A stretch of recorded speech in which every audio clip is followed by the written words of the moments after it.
You hear that rushing sound? That's the creek, because here in May we have had winter-style sustained cold rains for like most of the last week. Crazy amounts of rain for this time of year. There's still water like running out of the ground right now. Hopefully we're going to have summer's going to start pretty soon. We're supposed to have a cool week, but at least without any rain. Today we're going to walk around and look at all the different projects on the homestead, stuff that we've already visited recently mostly, just to kind of follow it as an update. I've been pretty busy. When I can work, I'm cutting weeds. I finished my grafting. I'm burning some biochar. There's just a lot of spring chores that have to be done on a certain timeline. Like every day I don't cut the thistles, they drop more seeds, and then I have more to cut in the following years. And I have so much more to cut now because I'm not keeping up every spring, and it just creates more work the following spring. So I'm trying pretty hard this year to catch up on that. I have my new action cam here that actually works and does what I want it to, so I can walk around and just, talk about these different projects. And I'm hoping that maybe this will work out, that I can sort of follow these projects for a little while and update as the season progresses, maybe through the whole summer. I don't know, we'll see. And we're going to start here with the pear tree that I was training in a video on training fruit trees, and we're going to see how it's doing. We're going to do some work on it to make sure it's going the way that we want, and then we'll just move on to all these different other projects, most of which we've already visited at some point. All right, as you can see, the tree is growing out very nicely, very healthy, very lush green. It has plenty of food and water. I've got this nice mulch, so it has very little weed competition. I'll probably come out here with a hoe and just hammer these few weeds here, like that sow thistle right there. That thing will get huge and just, send a root down there and suck up nutrients and water. So I'll just knock those few out, and then I'll be done for the season. So we visited this living or dying mulch system, I call it. I call it a dying mulch because there's a concept called living mulch, where you plant a bunch of stuff under your trees or whatever, and it, shades the soil, and it creates life, and it keeps the soil healthy and all that stuff. The reason I don't do that in this climate, because it competes with the tree too much for scarce resources during the summer when we have no summer rains. So my concept was counter to a living mulch, and I called it a dying mulch, which uses these perennial bulbs. They grow up, then they die and cover the soil. I have effectively outcompeted almost all the weeds. There's just a smattering of small weeds in here. And then I've dropped a mulch on the ground to protect the soil for the rest of the summer before the soil is super dry. The only way that this will really be disturbed very much is if the chickens scratch it up, or you can see right here, I was in here thinning apples and walking around and kind of kicked this stuff around and exposed the soil. But typically it just works pretty good, and I'm very happy with the results. This variety isn't the best plant, I don't think, but it's good enough. It's a Chinese sacred lily. It's a narcissus, small daffodil variety, but you can see there's a few patches of bare earth, but it does a pretty good job of covering the soil for the summer. The other plant that I've used, which we'll look at presently, is a little bit better probably, or a mix.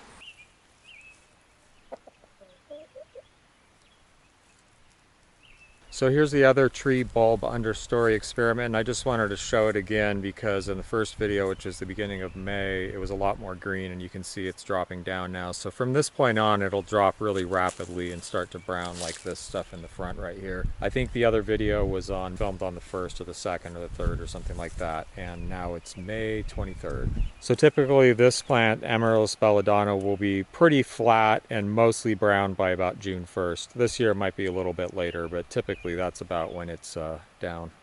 Here's some chestnut crab crosses that I did. There's Wixon, Trailman. This is Trailman, a super hardy crab apple. This will grow like literally in Alaska. I'm gonna do a little more thinning on this, kind of wait till the apples are a certain size so that I can see more obviously the ones that get damaged. So, through the spring and into the early summer, you'll get things like bugs biting them. Any scab fungus infection that they have will get worse. If we get a rainy period like that, it might encourage the scab a little bit more. So now I can come through here and I can see like this apple looks kind of just deformed and weird. And I may not have noticed that when it was smaller. It's like this balance of trying to get them big enough so that stuff is obvious. I can see that this is damaged. It just looks funny. Even from this angle, it looks funny. I get in here and sure enough, there's like a bug bite or something right there. However, this is one that I pollinated, so I'm gonna let that grow anyway. We also get hail. Like hail in May is not uncommon when the fruitlets are this size. And if we get a heavy hailstorm, it will damage the fruitlets. And then if I am thinning after that, I can come in here and get those off. Like these are about the size when I'll be doing it. And for less important varieties that I don't care about that much, I'll thin a little bit earlier.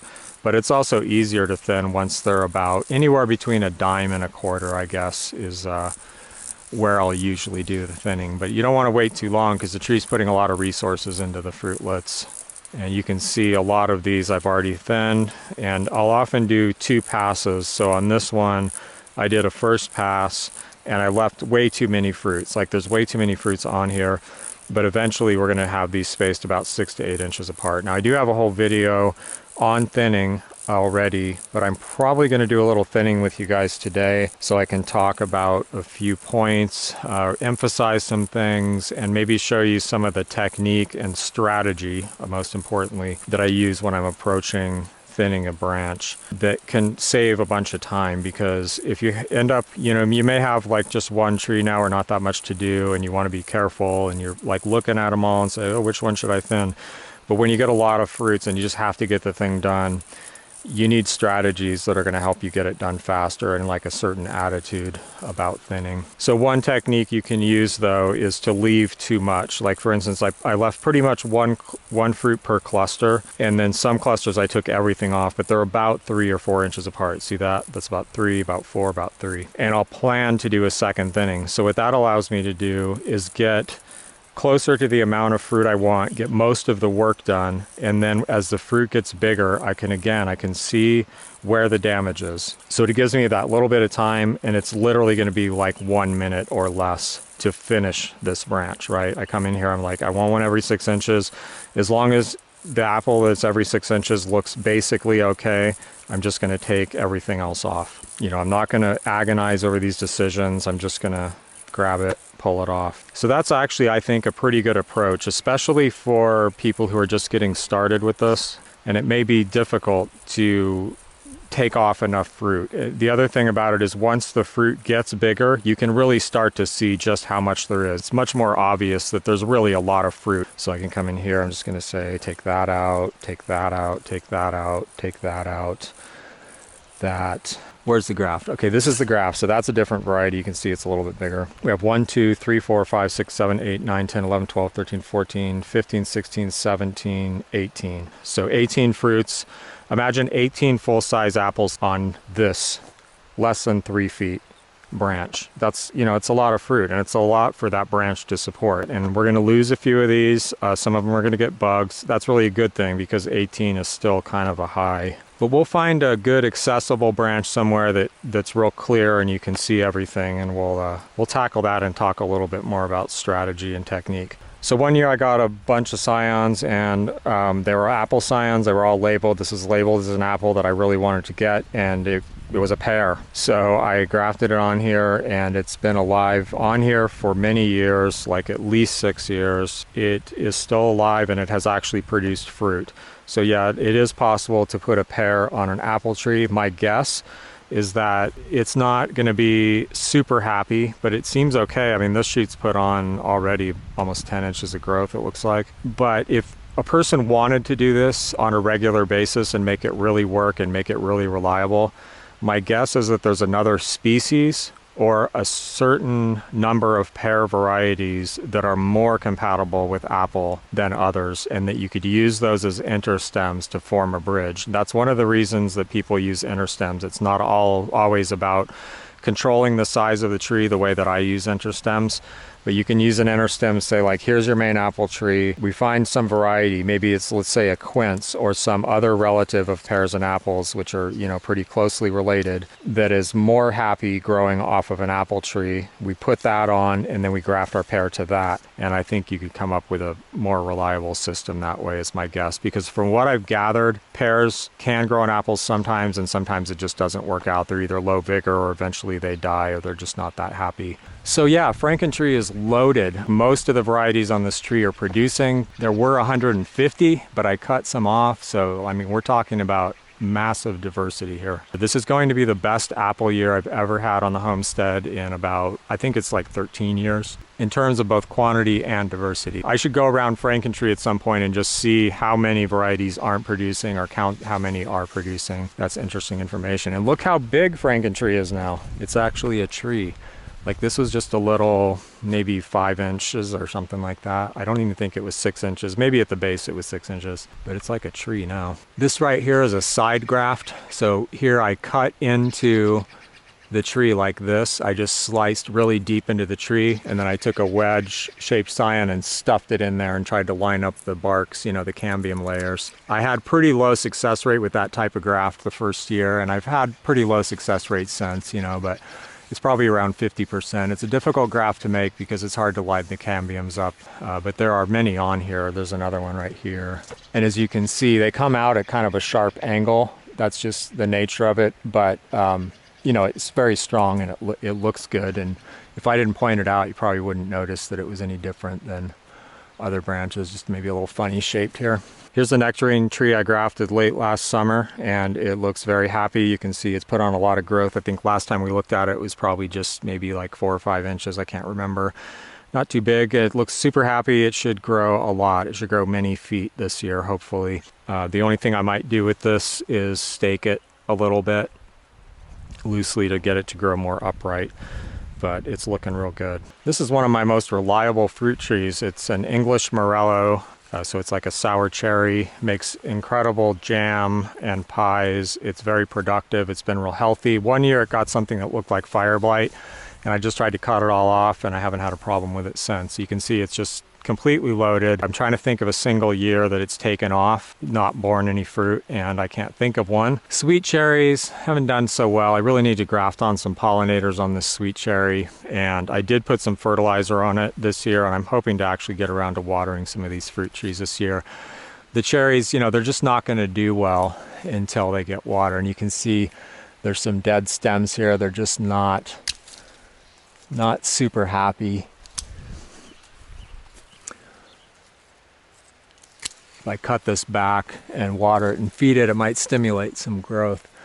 But they just don't set that much fruit either because the pollination is poor. I had some more cherry trees here, but they are either dead or just not that healthy. There's just a piece of one up there with a few cherries on it. So if I don't graft a pollinator onto this or something, you know, I'm just never going to get the fruit. They require more input than some fruit trees. Sweet cherries, that is. Like I said, my sour cherry's done great. So this is a combination of sunburn and borers. So it starts with a sunburn. This is like a flat branch up here, and it gets too much light. There's not enough Canada beets to protect it. So this gets sunburned, and then the borers move in and they lay their little grubs in here, and that's what happens right there.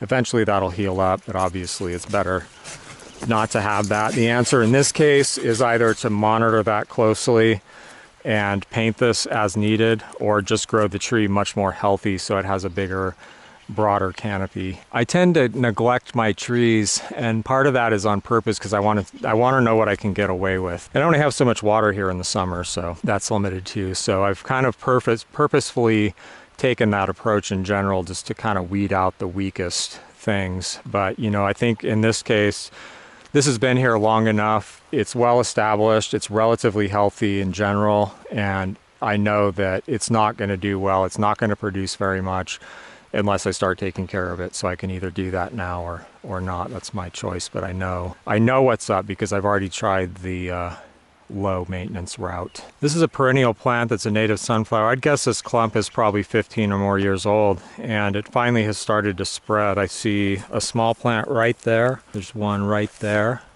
and another one right there, and another one right there. Like, it really started to spread in the last few years. And then there's some spotted around like here, here, here, here. This was planted here by the previous owner, who's a native plant guy. He's a specialist mostly in grasses, but other stuff too. There's several instances here where there's stuff that he brought or that I brought and planted that has really gotten a foothold and taken hold. One of them actually is this right here, which is this really nice, large pink native wildflower that blooms in the summertime.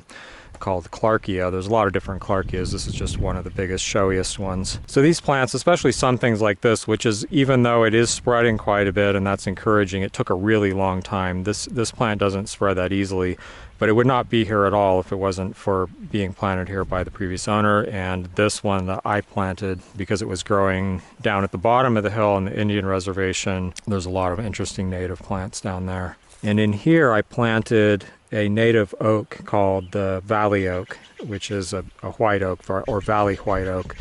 It's one of our biggest, longest lived oak trees. They tend to grow in large, flat, open valleys the most, but they will grow in mountain valleys, and I think one would be perfectly happy right here. I don't see that they have come up though at all. I did keep them in the fridge, the acorns in the fridge, for a really long time, so they may just be that they were too old. They were already sprouting out, but you know, they may have just rotted. Also, this ground is really wet. Like, look how wet that is right after these rains, because there's a solid layer of clay here. So I'm going to guess that those acorns just rotted. But I'm going to leave this cage here and try to get some of those acorns next year, because I've been meaning to get that tree growing up here for a long time. Given more time and energy, this property would already be basically a native plant garden conservancy repository demonstration area. There's all kinds of native plants that I want to get up here. Things like Vermontia, our native redbud, both of which are used for fiber arts, cordage and basketry. The ghost pine, which is a really neat pine tree with really cool gigantic pine cones and big hard seeds. So many things, you know, lots of different calochortus. Like, here's one of our most interesting and pretty little wildflowers.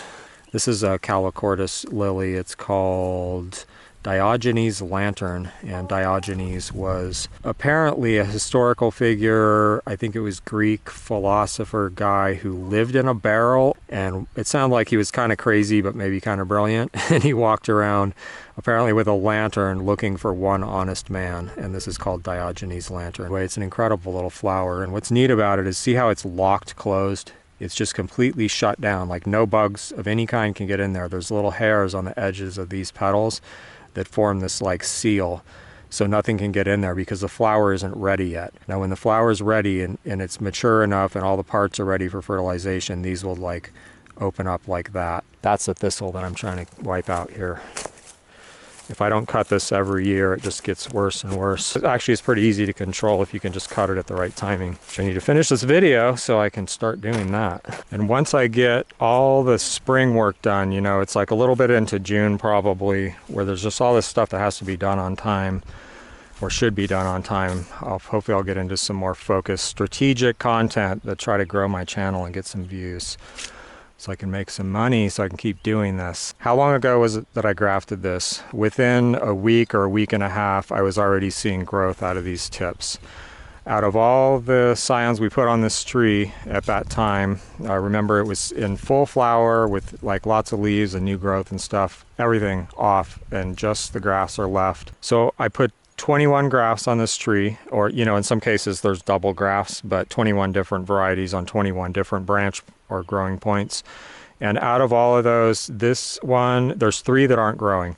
This is a russet botner. It really looks like it's just still dormant for some reason, and that it's, you know, eventually going to bust out here and grow. If it doesn't grow within the next week, I may cut it and see. In fact, I'm going to cut it right now just because I'm curious. Ooh, that looks dead, actually. But that's not. I'm not sure that looks healthy, though. This looked really healthy and big, so I'm not really sure why it wouldn't be growing. But that's one that didn't grow. Sometimes you just don't know. And then the only other 2 are the 2-year-old ones. So they were actually in the fridge for, you know, like someone sent them to me to graft. I failed to graft in that growing season, and they made it to the next growing season. And this is the one that I said probably wouldn't grow, and it looks like it's dried up and dead. This one I had more hope for, not a lot, but it looks still alive, but it hasn't started growing yet, which is a bad sign. But you can see down here, I just picked some off, but there's already little dormant buds sprouting out here that will replace, you know, grow a new branch that I can graft onto next year. So no great loss. The rest of these, it's very unlikely they're going to grow out to this extent if there's not some healing that's gone on and they're not receiving nutrients and resources from the stock here. So with all of these other ones, I'm pretty sure they're all going to survive. And again, like probably if I hadn't used these 2-year-old ones, I would have maybe this one isn't growing and these two would be, and I'd have like a very high success rate. You know, occasionally I hear from people who are like, you know, this didn't work out for me and I had a poor success rate with the grafting. But I hear from more people who are surprised at how high their takes are. And they're like, oh, wow, you know, like 90% of these worked. And I'm really surprised. Well, that's kind of normal for apples to have like a 90+% success rate. I can remember one really bad year where I just don't know what happened and things didn't go too well. But these healed up extremely fast. Just like I said, they were probably partially healed within a week and starting to just push little buds within a week or a week and a half. And things look great. So I think this is going to go quite well. This tree will fill out pretty well this first year. This is a branch where I've grafted on my seedlings. So all of these are seedlings for my apple breeding project. And these are the ones that just seem even a little bit promising. You know, if I'm like, yeah, I really want to assess that further, I'm curious about what that's going to be like next year. If I think there's any real chance that I'm going to want to keep that variety, I want to get it out of those trial rows and somewhere else right away. First of all, at any point I could lose the variety completely. Like the tree down there, you know, several have been attacked by voles and killed completely. Then the variety is just gone, you know, and I don't have it back. So if it's at all interesting, I'm going to get it grafted out somewhere else. The other reason is that it's going to grow and produce differently here on this established tree out in the sun, where it's, you know, it's a tree that produces good fruit. It's not like crowded into these rows that are just there for the initial trialing to see what's promising enough to try out elsewhere. So hopefully some of these will be fruiting.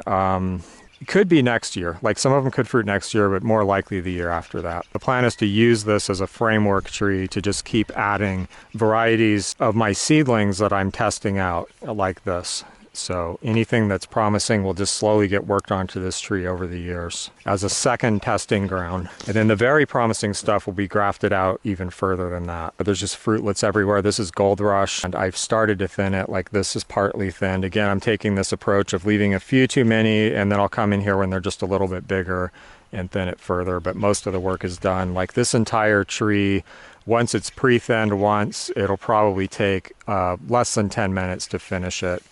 Probably quite a bit less, excepting possibly that I might have to go get a ladder.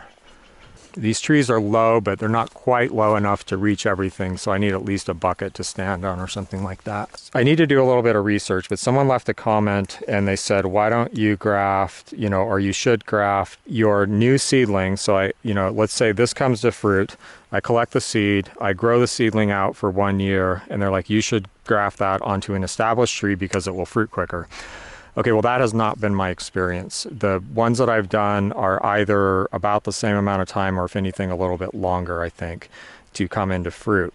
And so that's why I haven't really done it. Also, I was told that the more the branch grows and produces like a lot of buds, like it needs to grow a certain amount of buds before it'll produce. So I've tended to let the branches that I graft onto to established trees grow a lot. And they take up a ton of space. Like it's actually a problem. It causes problems with training the tree. Also, it means that if you're going to grow these things out really big, you can't fit that many on a tree. And then I couldn't really get much information out of the guy. And like he didn't really want to talk about it, which makes me a little suspicious. Like, you know, is this based on personal experience or is it book learning or is it just like theory or what? He didn't seem to want to talk about it and I didn't push him on it. But basically, it seemed like he was saying it has to do with whether the branch you graft onto is fruiting or not, and that you want to have fruitwood on the branch, and so it like transfers its hormonal profile to your scion. So right away, I came up with a bunch of experiments, like off the top of my head, that I wanted to try. So I started doing it on this tree. So on this tree, I'm going to take seedlings, and this is my new plan. And this is enough for me to go on, which is funny because I totally don't feel like I have enough information to launch into this with a great expectation that it's going to work. But I'm a curious person and I could do a whole bunch of research and try to find all the information I can. But in a way that could kind of limit me, and I'm super autodidactic and I like to learn things for myself in my own way. So instead my brain comes up with like a bunch of experiments and I'm like, now that's the mission. It's like try a bunch of weird stuff and see if any of it works. So I took some branches off of some of my seedlings, like some seedlings that hadn't been grafted out yet and stuff, and I'm doing some different things.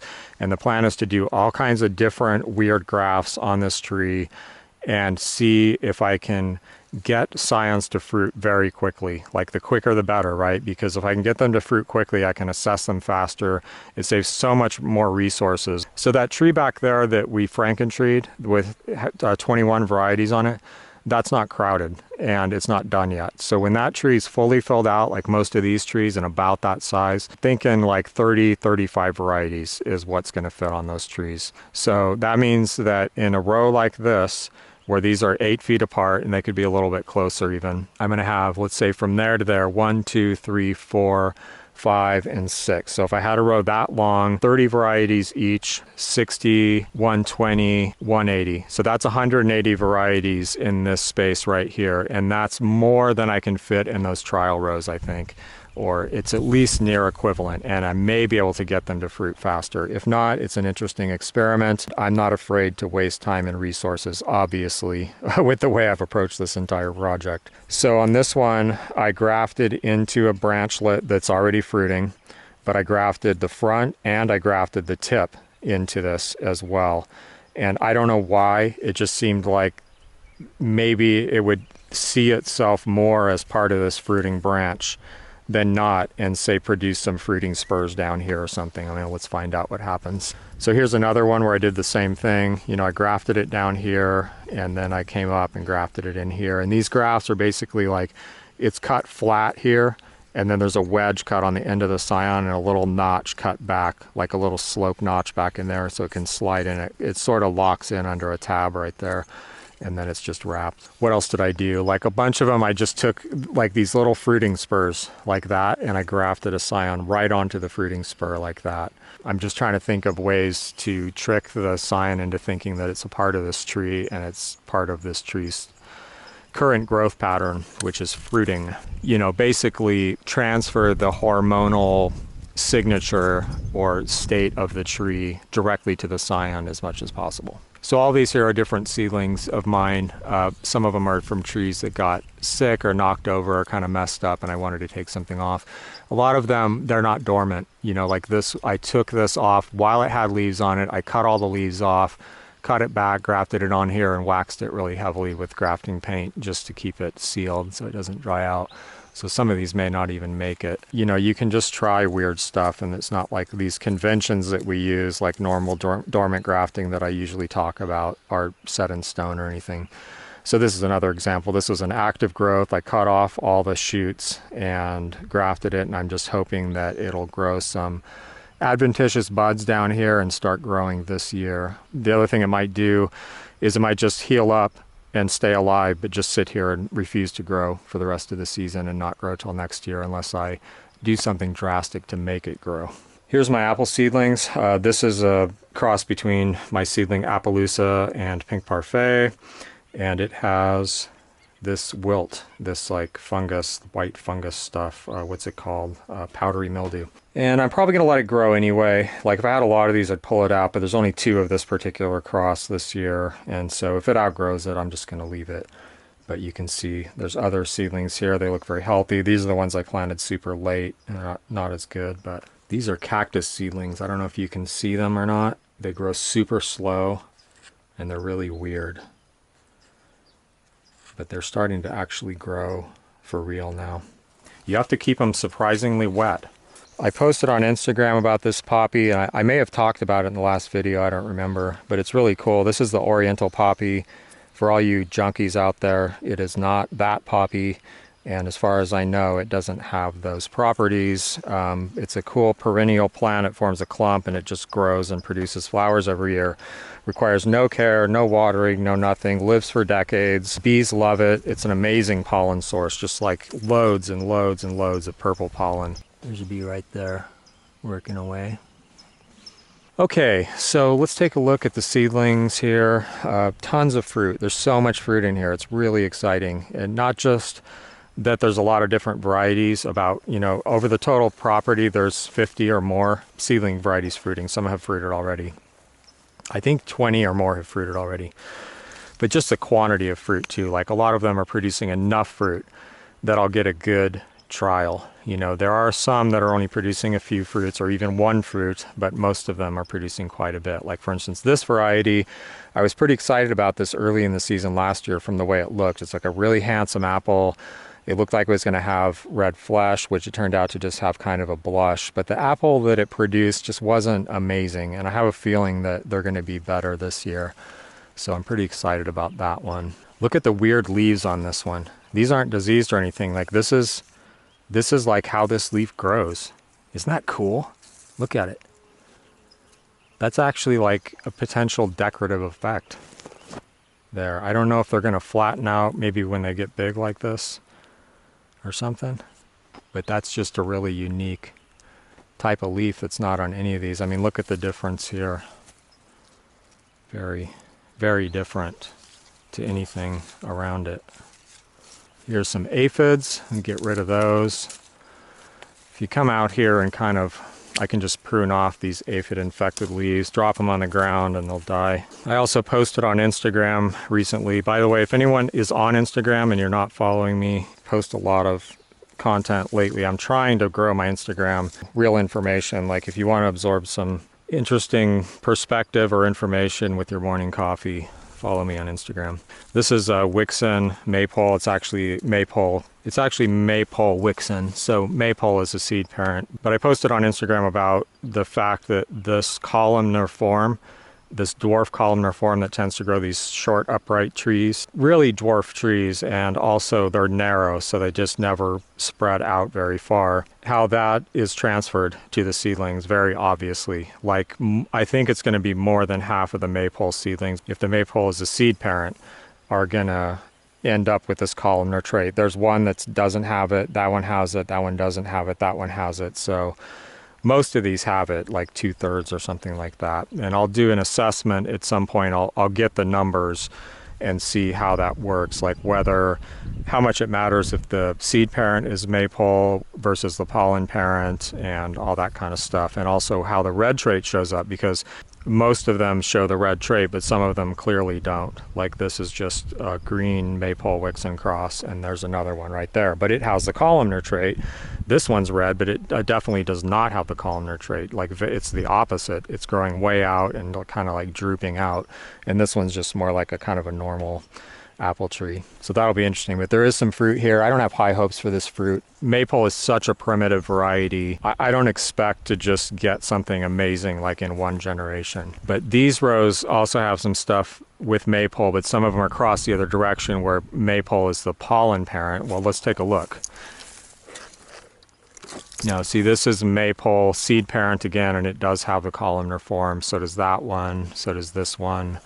Yeah, so at some point I'll collect all that information and sort of summarize it. But clearly it's going to be easy to breed for this columnar trait, and I just think it has a lot of promise, especially for cider producers, where you could have rows of super short trees. They're super easy to keep short, and they're compact this way, so you can plant them really close together. And not only that, if you're breeding these, there's a potential to plant them super close and even plant the rows closer together than I have them, because I have these on 6 foot, which I consider kind of a minimum if you're going to let the trees get all big like this. And you could probably put them closer together, so you could pack lots in a small space. I think you could even grow double rows.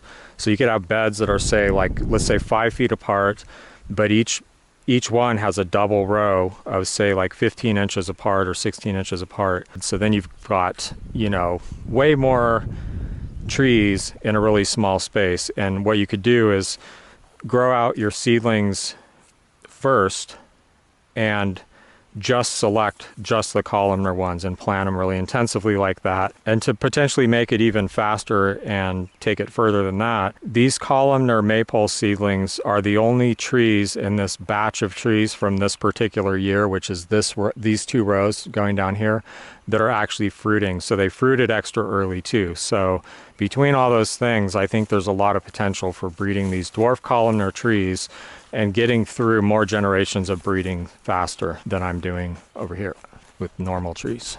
And I should, maybe I'll write a blog post on that and just kind of lay out the whole concept, because it just seems like real promising, interesting. It's hard to look at that genetic potential and not want to do something with it and make something cool happen. This is Bite Me, my seedling apple. This is the best Bite Me year ever. Wow, look at the fruit in here. Incredible fruit set.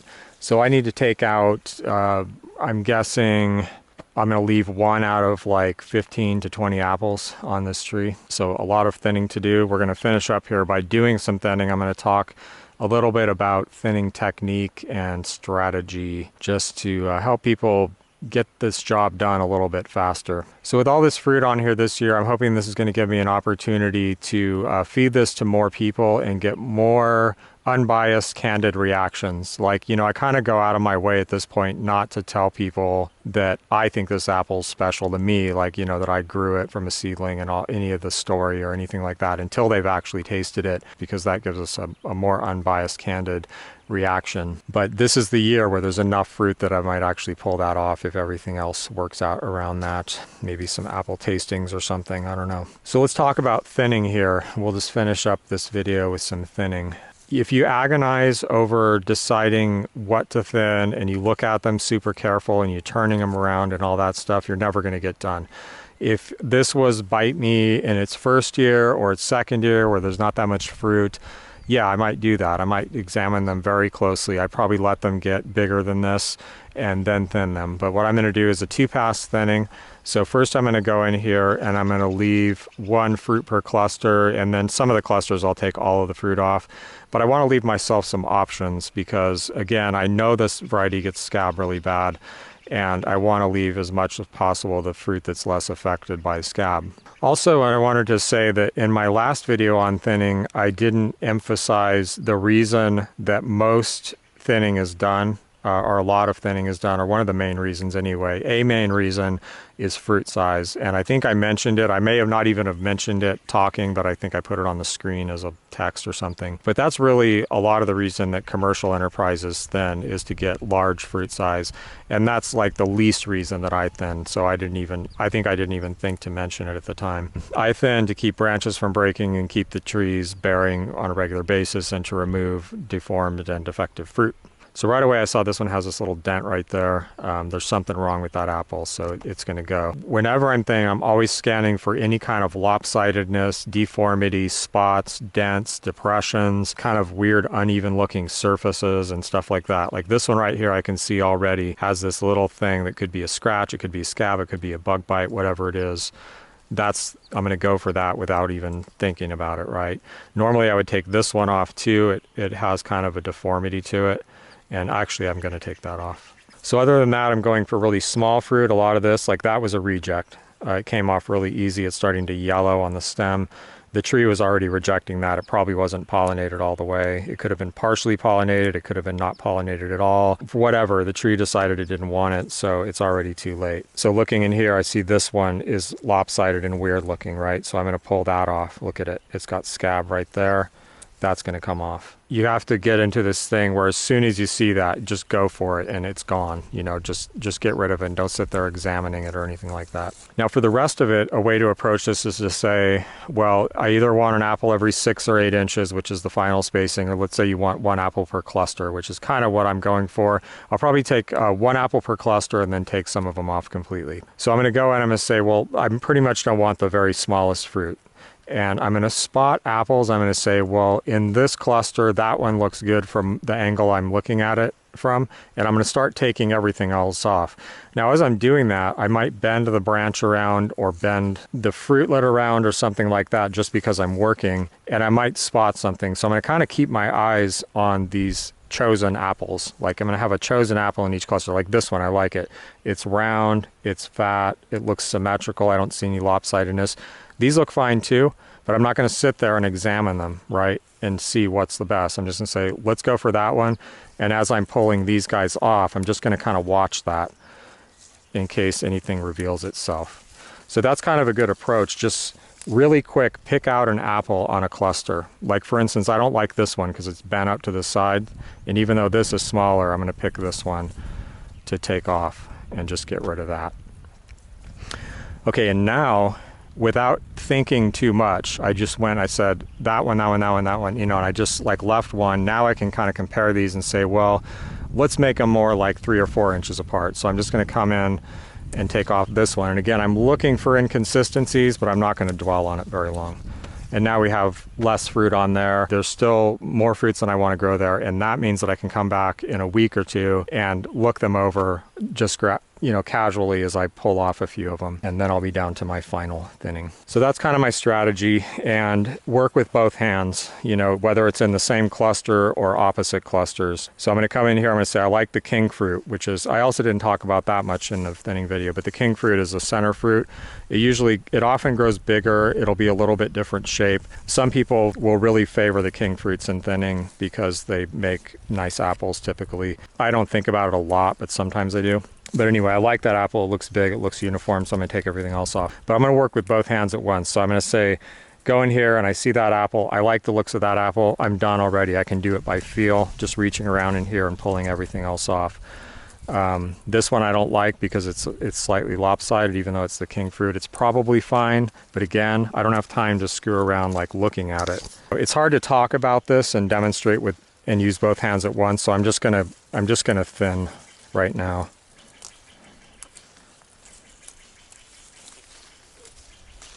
So if you're working with both hands, it's like I'm going to pick this apple, that apple. Those are the ones I want to keep, okay? So I'm just going to come in here. I already know what I want, and it's that fast. But I'm scanning in first thing and just kind of looking around. And if I didn't even get a good look and I just kind of feel that one's bigger or something, that's good enough for me. Again, I'm leaving extra fruit so I have a backup.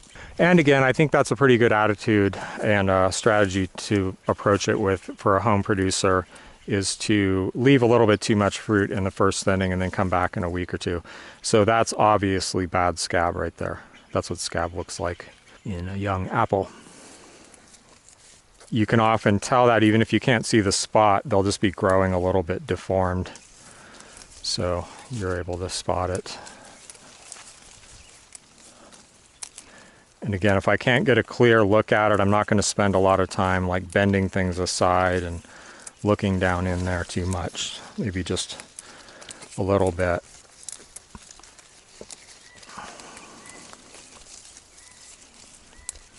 There's one there. Okay, that's good. If you don't develop these strategies to do this efficiently and quickly like that, if you end up with a lot of trees and a lot of fruit, you're going to spend a lot of time doing this unnecessarily.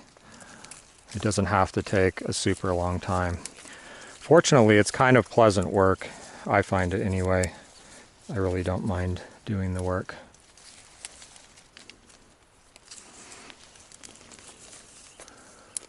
But that doesn't mean I want to spend more time than I need to doing the work. Big difference there. I want to get it done and move on to other things that I also at least don't mind doing. So you can see my artichoke crop is coming in. So hopefully pretty soon I'll be making canned artichoke hearts. I make those usually with my mom every year. She already, texted me inquiring about the artichoke crop and when it's going to be time to make artichoke hearts. There's going to be a lot this year. Let's just do a quick count so you guys can get like a rough idea of how awesome this bed of artichokes is that I do very little to take care of once it's established. Got a few aphids here. That's about the only problem I really have on these. Occasionally I'll get a little bit of powdery mildew, but not too much. The aphids aren't a real huge problem. It's just on some of them we'll get it. So 1, 2, 3, 4, 5, 6, 7, 8, 9, 10, 11, 12, 13, 14, 15, 16, 17, 6 or 7, 8, 9. At least 50 artichokes, and we're not even halfway down the bed yet, and there's more on the way. They won't all be huge like this, but there's a lot of artichokes here. This one's a real primitive type, but it's very healthy.